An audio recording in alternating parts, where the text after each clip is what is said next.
Senin, 8 Juni 2026, Ketua KPU Provinsi Kalimantan Timur, Fahmi Idris, menghadiri acara sosialisasi pendidikan pemilih berkelanjutan tahun 2026.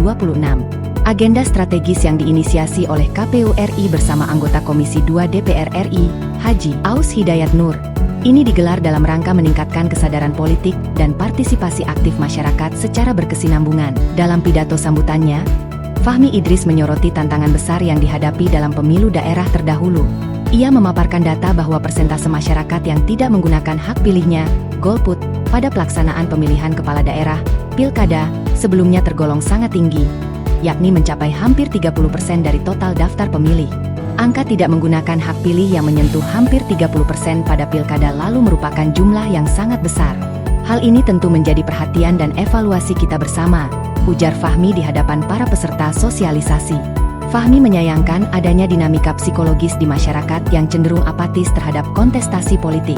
Menurutnya, masih ada stigma di mana sebagian masyarakat merasa bahwa menyalurkan hak suara atau tidak akan membawa perubahan signifikan terhadap nasib dan kesejahteraan pribadi mereka. Guna mengikis pandangan tersebut, KPU Kalti mengajak para peserta yang didominasi oleh elemen pemuda dan mahasiswa untuk mengemban peran sebagai agen sosialisasi di lingkungan masing-masing. Ia menegaskan bahwa stabilitas keamanan, kesempatan mengenyam pendidikan tinggi, program pendidikan gratis, hingga pembangunan infrastruktur daerah yang merata merupakan produk nyata dari kebijakan politik yang dihasilkan melalui proses pemilu yang sah. Kita harus menyadari bahwa situasi yang kondusif, kemudahan akses pendidikan, hingga fasilitas publik yang kita nikmati hari ini 79%. Ini melampaui target nasional yang sudah ditetapkan, ya, 77,5%.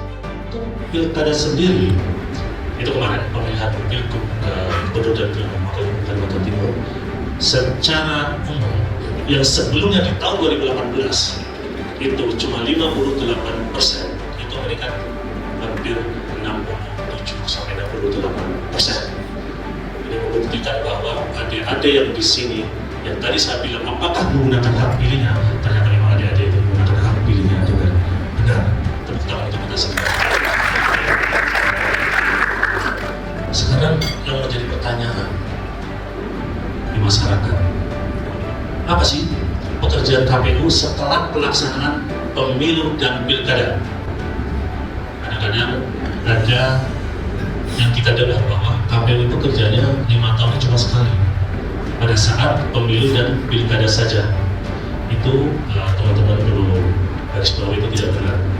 Tadi yang disampaikan oleh Ketua KPU Samarinda terkait dengan pemutakhiran data berkelanjutan, itu salah satu tugas dan tanggung jawab KPU yang masuk dalam prioritas program nasional.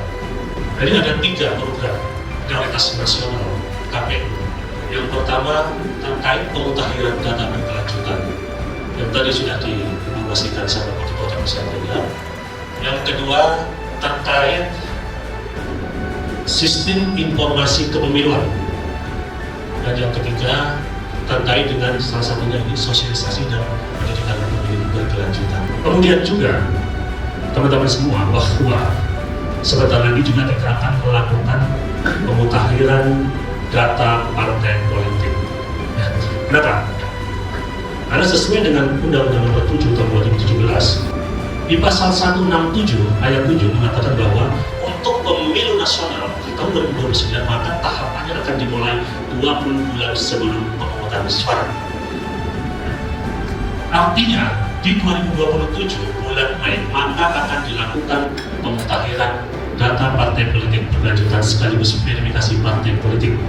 Sekarang yang sudah kita terima dari Kementerian Hukum dan HAM itu ada sekitar 70-80 partai politik yang sudah mempunyai SK Kementerian Hukum dan HAM. Artinya nanti sekitar itulah yang akan kita verifikasi oleh KPU. Ada beberapa hal catatan terkait dengan verifikasi. Nantinya teman-teman itu bisa terlibat sebagai penyelenggara, ya, baik sebagai anggota PPK maupun PPS nantinya, untuk melakukan verifikasi dan validasi partai politik. Kemungkinan besar, ya, kita juga akan membuka layanan bagi masyarakat yang namanya masuk dalam keanggotaan partai politik. Sekarang langkah apa yang harus dilakukan oleh masyarakat yang namanya masuk dalam salah satu partai politik, kemudian sedangkan dia tidak merasa menjadi anggota partai politik? Maka masyarakat tersebut bisa langsung datang ke KPU ya, untuk mengkonfirmasi bahwa dia tidak menjadi bagian dalam partai politik. Maka masyarakat yang masuk dalam bagian partai politik, dia bisa datang ke KPU dan mengkonfirmasi bahwa dia bukan bagian dari partai politik. Atau langkah kedua, itu datang di kantor partai politik yang bersangkutan. Datang ke partai politik yang bersangkutan, kemudian mengkonfirmasi bahwa nama teman-teman semua itu masuk dalam bagian partai politik, sedangkan teman-teman tidak merasa menjadi bagian partai politik tersebut. Kemudian juga teman-teman, kita juga sedang melakukan pemutahiran data berlanjut.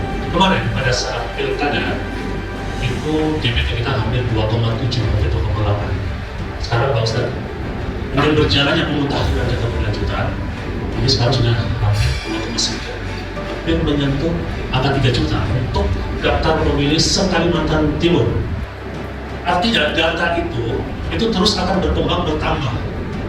Ya, akan bertambah, kemudian kita akan mutakhirkan terus-menerus. Kenapa kita lakukan itu? Untuk tahun 2029 ketika ada pemilu nasional, maka kita tinggal mengupdate lagi, tidak harus dari bawah lagi. Kita update, ya, kita mutakhirkan data dari hasil pemutakhiran data berkelanjutan. Kami berharap nantinya teman-teman yang hadir di sini setelah keluar dari sini, nanti Pak Ustadz dan Pak Ustadz itu akan memberikan beberapa informasi. Itu kalau bisa keluar dari ruangan ini, sampaikan juga informasi yang didapat di ruangan ini kepada minimal teman, keluarga, atau lingkungan sekitar. Karena ada juga kemarin, walaupun pada saat pilkada dan pemilu kemarin tingkat partisipasi meningkat, akan tetapi yang tidak menggunakan hak suaranya juga besar. Itu di pemilihan kemarin hampir 80%, yang tidak menggunakan hak pilihnya itu hampir 20%. Seandainya 20% berarti sekitar berapa? 2,7 ya, 20%-nya berapa? Kan banyak, besar gitu. Kemudian pada saat pilkada itu yang tidak menggunakan hak pilihnya itu hampir 30%. Itu besar. Itu besar banget. Maka kalau forum yang terhormat ini, saya berharap nanti teman-teman bisa menjadi agen-agen sosialisasi kita, menjadi agen-agen penyebar informasi terkait dengan kepemiluan. Nah, yakinlah kepada teman-teman bahwa yang teman-teman rasakan ini bisa kuliah, kemudian bisa kemana-mana dengan aman, dengan enak, hasil dari pemilu, baik pemilu nasional maupun pilkada, ini semua hasil pemilu yang teman-teman rasakan. Karena kadang-kadang kenapa sih kita masyarakat itu tidak menggunakan hak pilih ya?